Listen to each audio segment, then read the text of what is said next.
Parfois, il faut bien l'avouer, nous ne savons plus que croire. Qui croire? Comment croire?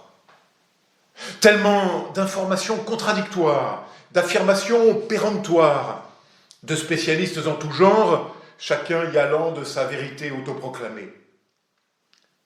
Et si des périodes troublées il y en eut dans la vie des hommes et du monde, celle-ci, la nôtre, a peut-être cela de particulier que tout est bousculé, comme si plus rien ne tenait vraiment, plus aucune certitude, plus aucune vérité à laquelle nous raccrocher.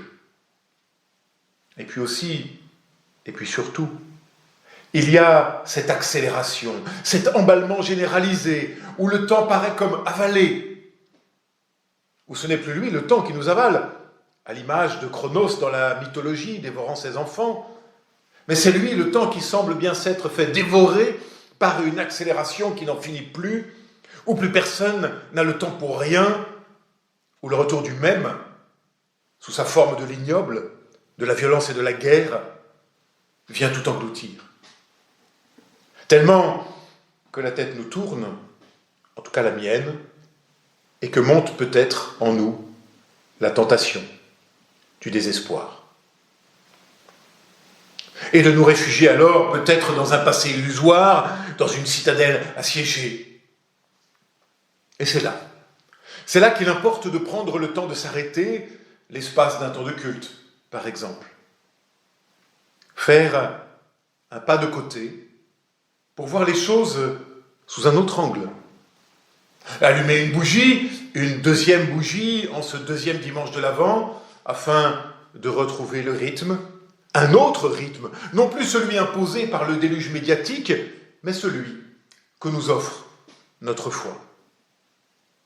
Et ainsi pouvoir asseoir nos vies, savoir adosser nos existences à autre chose qu'à nous-mêmes et à ce flot de désespoir.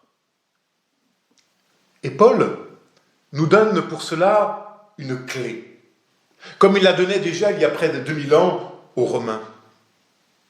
C'est le début de notre texte. Tout ce qui a été écrit jadis l'a été pour votre enseignement, afin que, par la persévérance et la consolation apportée par les Écritures, nous possédions l'espérance. Que le Dieu de la persévérance et de la consolation vous donne d'être bien d'accord entre vous, comme le veut Jésus-Christ.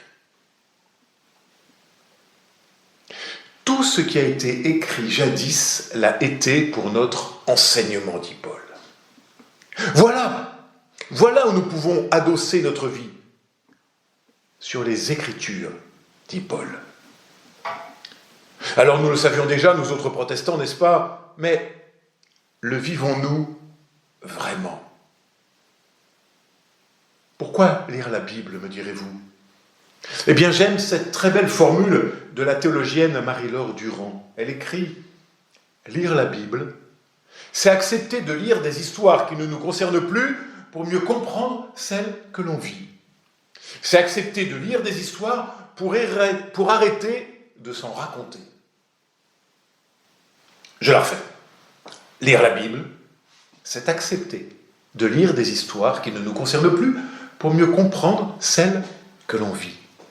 C'est accepter de lire des histoires pour arrêter de s'en raconter.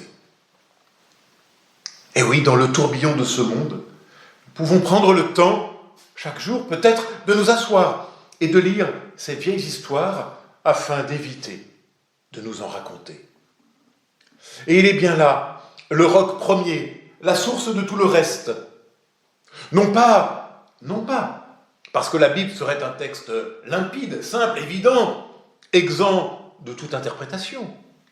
Mais tout au contraire, parce que le travail d'interprétation auquel nous convoque toujours le texte biblique, eh bien, vient nous donner des clés pour pouvoir nous aussi, à notre tour, interpréter notre vie et notre monde, et peut-être le voir autrement.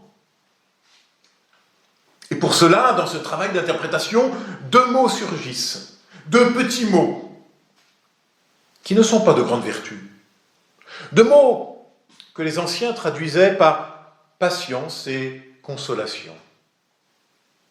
Des mots un peu vieillots, que nous préférons traduire aujourd'hui par persévérance et encouragement. Alors pour ce matin, la persévérance.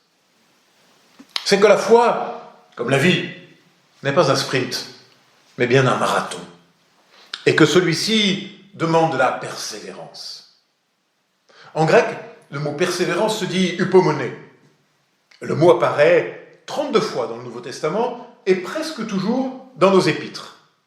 Seul Luc, dans son évangile, l'emploie également 2 fois seulement. Je vous le lis, au chapitre 8. Ce qui est dans la bonne terre, ce sont ceux qui entendent la parole dans un cœur loyal et bon, qui la retiennent et portent du fruit à force de persévérance. Mais elle implique, poursuit Luc, le combat de la vigilance et de la persévérance. Et puis quelques chapitres plus tard, au chapitre 21, c'est par votre persévérance que vous vivrez. Affirmation incroyable. Vous avez bien entendu, c'est par la persévérance que vous vivrez. Comme s'il fallait bien nous rappeler que nous devons rester enracinés dans la parole pour que quelque chose puisse croître et vivre vraiment en nous et entre nous. Persévérer, donc. Mais d'où peut venir cette persévérance? Alors revenons à notre texte. Que le Dieu de la persévérance et de la consolation, dit Paul, vous donne d'être bien d'accord entre vous, comme le veut Jésus-Christ. Que le Dieu de la persévérance. La persévérance, c'est donc ce qui qualifie Dieu d'abord, en premier, car c'est lui qui, sans se lasser jamais, s'en vient réensemencer nos vies de sa lumière et de sa grâce. Et Paul de poursuivre, que le Dieu de l'espérance vous comble de joie et de paix dans la foi, afin que vous débordiez d'espérance par la puissance de l'Esprit Saint. Persévérance. Persévérance dans l'espérance. Et le mot-clé ici, me semble-t-il, n'est pas tant l'espérance, parce que l'espérance, ça ne dépend pas de nous. C'est le fruit de la grâce, de la paix, c'est un cadeau de Dieu, déjà offert. Ce qui est important, c'est le petit mot de persévérance, car lui dépend de nous. Et nous permet de faire quelque chose de cette espérance reçue, justement. Et voilà notre tâche, notre première tâche, la plus indispensable peut-être, la persévérance. C'est-à-dire demeurer enraciné dans ce don de la grâce, et sans se lasser jamais, nous non plus, nous laisser labourer par ce cadeau de Dieu qu'est l'espérance. Persévérer. Le pasteur et théologien Dietrich Bonhoeffer écrivait, depuis sa cellule, emprisonné par le pouvoir nazi, il savait de quoi il parlait, il s'affrontait à la ténèbre. Là où d'autres se résignent, dit-il, le chrétien a la force de garder la tête haute lorsque tout semble s'écrouler, de supporter les revers, de ne pas abandonner l'avenir à l'adversaire, mais de le revendiquer pour soi. Fin de citation. Ne pas abandonner l'avenir à l'adversaire, mais le revendiquer pour soi. Voilà la plus belle définition de la persévérance, voilà notre unique tâche. Et plus le monde sera sombre, et plus la ténèbre semblera à nouveau triompher, et plus nous devrons persévérer dans ce cadeau de la grâce et de la paix qui a pour nom espérance. Mes amis, attention ici, un piège nous guette. L'espérance n'est pas un mot à penser ni à conjuguer au futur, ce qui arrivera demain il fera meilleur, mais bien au présent. Car le cadeau est déjà offert.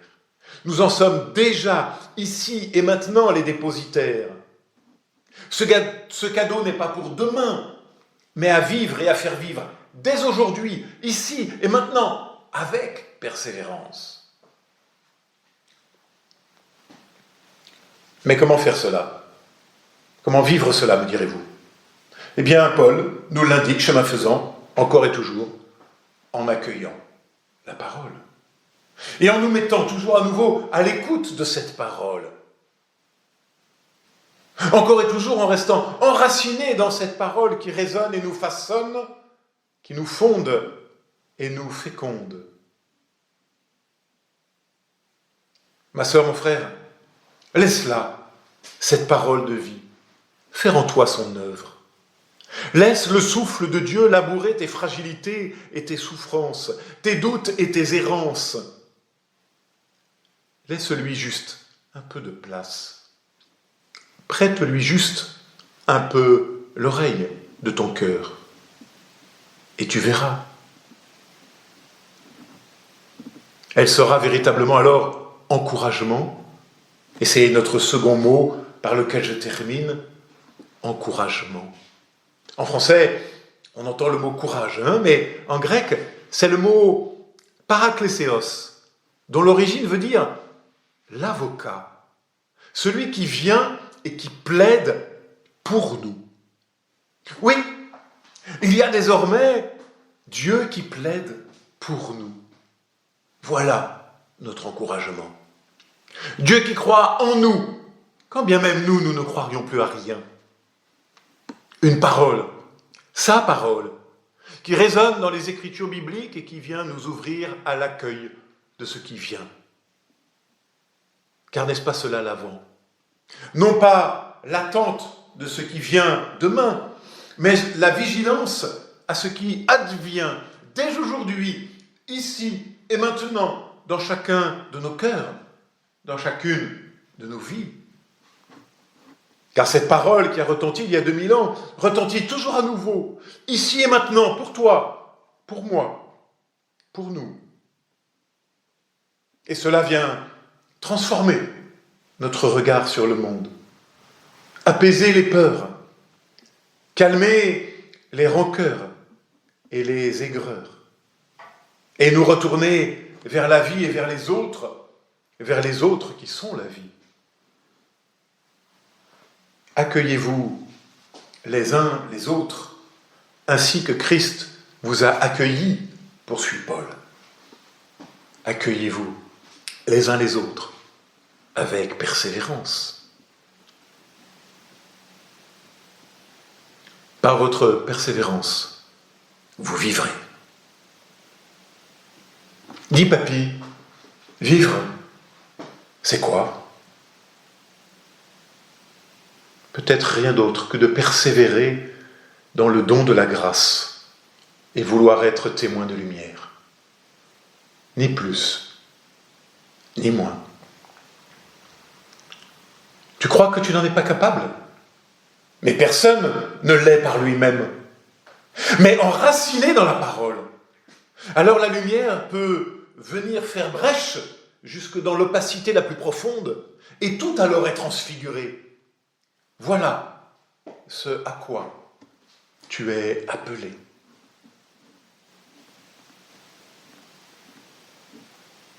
Alors, persévérons.